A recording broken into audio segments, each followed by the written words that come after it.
Récemment, les États-Unis ont eu maille à partir avec la Russie au sujet de la mer Noire et de la mer Baltique en raison de quelques incidents impliquant leurs avions respectifs.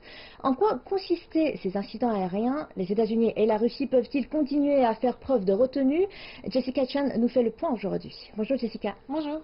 Alors, cette affaire justement qui impose les deux grandes puissances mondiales. Alors, ça fait déjà quelque temps que les États-Unis mènent des déploiements militaires à l'étranger. Plusieurs bombardiers stratégiques B-1B de la force aérienne américaine ont pénétré dans l'espace aérien près de la péninsule du Kamtchatka, de la mer Baltique et de la mer Noire. L'objectif, tester les capacités défensives de la Russie. C'est ce que rapporte Fox News. Au même moment, plusieurs chasseurs F-22 américains en coopération avec des pétroliers et des avions d'alerte rapide ont intercepté la formation de bombardiers russes entrant dans la zone d'identification de défense aérienne de l'Alaska. Alors, quelle est la position et le but des États-Unis dans cette affaire? Alors, les mouvements du bombardier américain B-1B au-dessus de la mer Noire seraient une opération pour contenir la Russie, selon The National Interest, menaçant, je cite, de donner à la Russie une pluie de missiles provenant d'avions de chasse et de navires.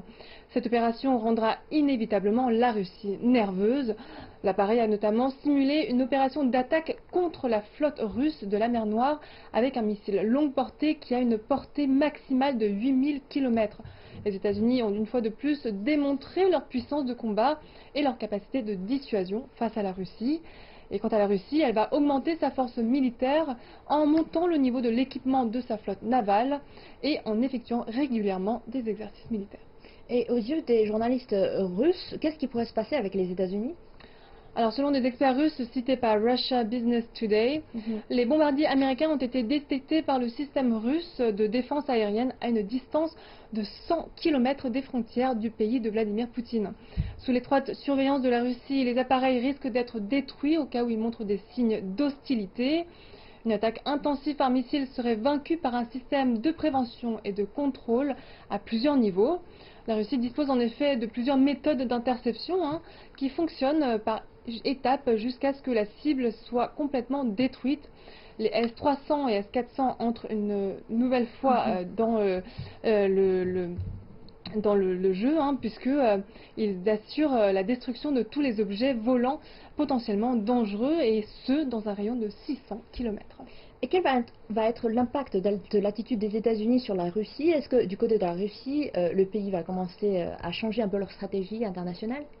Alors, les affrontements aériens entre les États-Unis et la Russie ont montré que les deux parties cherchent à maintenir finalement leur sécurité en utilisant des méthodes de dissuasion et aussi à éviter les conflits à grande échelle.